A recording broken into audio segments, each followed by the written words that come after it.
তোমরা সবাই কেমন আছো? আশা করি অনেক ভালো আছো, আর আমিও অনেক ভালো আছি। আমি পায়েল, মিহিস মম লাইফস্টাইলের আরও একটি নতুন ভিডিওতে তোমাদের স্বাগত। তো আজকে হলো 4 তারিখ, আর আমি তোমাদের সঙ্গে 3 তারিখ রাত পড়াশোনাটা শেয়ার করতেছি। তো আজকে সারাদিন পড়তে বসিনি, এখন বাজে সন্ধ্যে 7টা। মেয়েও ঘুমিয়ে গেছে। মেয়ে আজকে তাড়াতাড়ি ঘুমিয়ে গেছে, বিকেলবেলায় ঘুমিয়ে গেছে 5টার দিকে, ও এখনও ওঠেনি। তো আমি আজকে 7টার দিকে পড়তে বসেছি। তো পড়ার আগে আমি আজকে রাতের যে লিস্টটা, মানে টু ডু লিস্টটা সেটাই বানিয়ে নিলাম।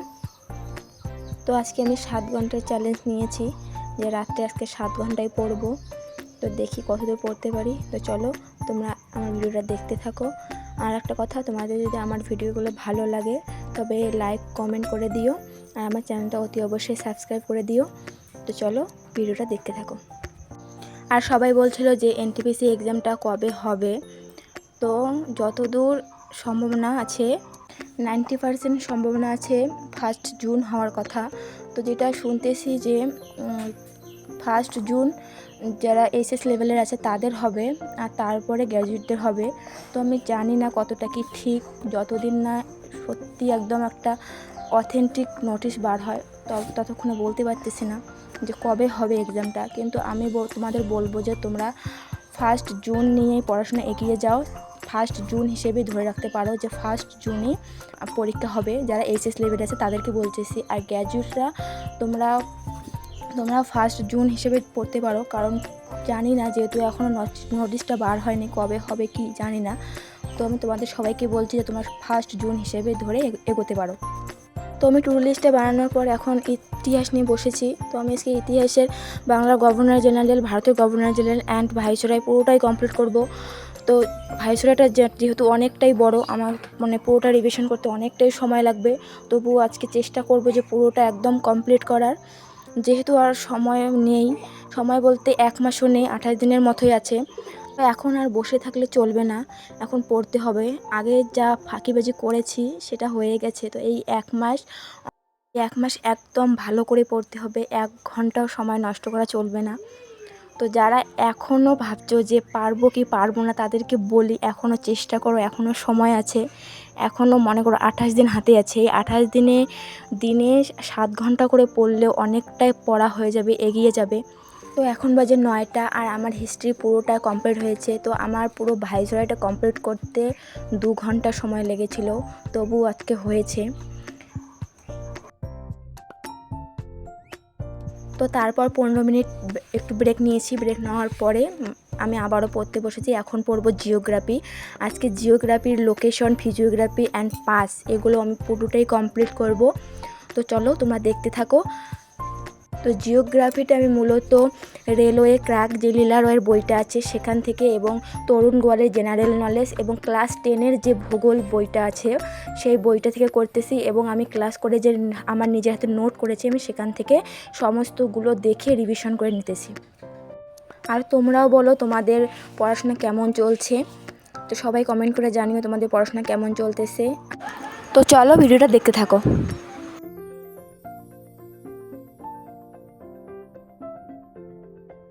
তো জিওগ্রাফির লোকেশনটা কমপ্লিট করার পর আমি চলে গেছিলাম ডিনার করতে। এখন বাজে 10টা। তো ডিনার করে এসে আবারও পড়তে বসলাম। তো এখন আমি বাকি যে ফিজিওগ্রাফি এবং পাসটা আছে সেটা পুরোটা কমপ্লিট করে নেব। তো আমি তোমাদের বলবো যে জিওগ্রাফির তোমরা পাসটা ভালো করে পড়বে। পাস থেকে কোশ্চেন দেয়, তার মধ্যে পড়বে বায়োস্ফিয়ার রিজার্ভগুলো, কোন নদী কোন দিক দিয়ে প্রবাহিত হয়েছে, কোন রাজ্যের মধ্যে দিয়ে গেছে, কোন সীমানা ক্রস করেছে। তো তোমরা এগুলোই ভালো করে পড়বে। জিওগ্রাফি থেকে এইসব কোশ্চেনই দেয়। তার মধ্যে জলবায়ু পড়বে, শিল্প পড়বে এবং পপুলেশন। এগুলো একটু ভালো করে পড়লেই তোমরা জিওগ্রাফি থেকে মোটামুটি কমন পেয়ে যাবে। আমি যতটুকু জানি পিওয়াইকিউ কোশ্চেনটা সমস্ত কাটার পর আমি এটাই বুঝেছি যে এগুলো পড়লেই তোমাদের জিওগ্রাফি মোটামুটি কোশ্চেন তোমরা কমন পেয়েই যাবে। তো এগুলো ভালো করে পড়বে। আর হ্যাঁ, মৃত্তিকাটাও পড়বে, কোথায় কি কোন কোন মাটি দেখা যায়, কোন কোন মাটিতে কি কি ফসল হয়। তো এগুলো পড়লেই মোটামুটি পেয়ে যাবে। পুরো বইটা ঘাটার কোনো দরকার নেই, একটু করেই যদি পড়তে পারো তো মোটামুটি তোমরা কমন পেয়েই যাবে।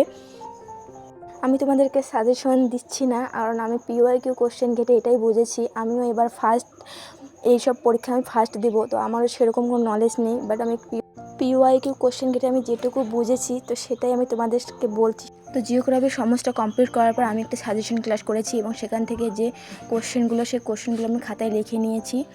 তো এই যে সেই সব কোশ্চেনগুলো তোমাদের সঙ্গে শেয়ার করলাম।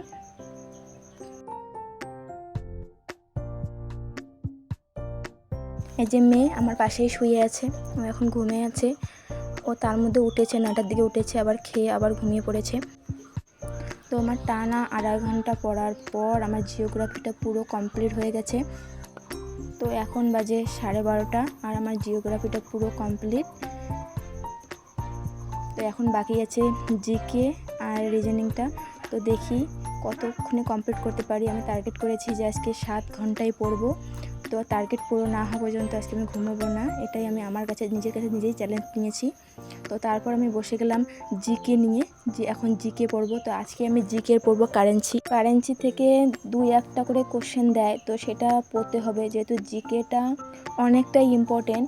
তো জিকে তো এই সময় আমি বলবো না যে জিকে তোমরা সমস্তটা পড়ো। তো কিছু কিছু এমন টপিক আছে যেখানে তোমরা PYQ কোশ্চেন দেখলে বুঝতে পারবে যে কোনখান থেকে কোশ্চেন আসে কোনখান থেকে আসে না। তো আমি বলবো যে এই সময় বেকার পুরো বই ঘেটে মাথা নষ্ট না করে PYQ কোশ্চেনগুলো দেখো যে কোনখান থেকে বেশি কোশ্চেন আসছে। তো আমি বলবো সেই মেন টপিকগুলোই পড়ো। বেকার পুরো বই পড়ে মাথা খাটিয়ে সময় নষ্ট করার কোনো মানেই নেই, কোনো দরকারই হয় না। আর তোমাদের কাছে আমি আগে ক্ষমা চেয়ে নিয়েছি, কারণ বাইরে থেকে অনেক সাউন্ড আসতেছে, তো প্লিজ তোমরা এই সাউন্ডগুলোকে অ্যাভয়েড করো। তো আমার পুরো জিকে কমপ্লিট করতে সময় লেগেছে 1 ঘন্টা। আমি শুধু আজকে কারেন্সিটাই পড়েছি। তো এখন বাজে 1:30টার মতো বাজে, 1:30 বাজে। তো এখন আমি 15 মিনিট ব্রেক নিয়ে আবার পড়তে বসলাম। তো এখন আমি রিজনিংটা করব। রিজনিং যে blood relation, clock and calendar, এই 3টি চ্যাপ্টার থেকে আমি PYQ কোশ্চেনগুলো প্র্যাকটিস করব। তো চলো তোমরা আমার ভিডিওটা দেখতে থাকো। আর আমি বলবো যারা ম্যাথে দুর্বল, আমার মতো ম্যাথে দুর্বল, আমি তাদেরকে সাজেস্ট করবো যে তোমরা রিজনিংটা খুব ভালো করে যাও, তোমাদের অনেকটাই হেল্প হবে। তোমরা রিজনিংটা যদি ভালো করে যাও মোটামুটি কমন পেয়ে যাবে, কারণ যেহেতু রিজনিং থেকে 40 নাম্বার থাকে। তো আমি তোমাদেরকে, যারা ম্যাথে দুর্বল তারা রিজনিংটা করে যেতে পারো, রিজনিংটা ভালো করবে। তো আমি আমার মতো করেই তোমাদের বলছি, আমি এরকম করে করছি কারণ আমি ম্যাথে একটু দুর্বল, তো সেই জন্য আমি রিজনিংটার উপর বেশি ফোকাস করছি। তো চলো ভিডিওটা তোমরা দেখতে থাকো।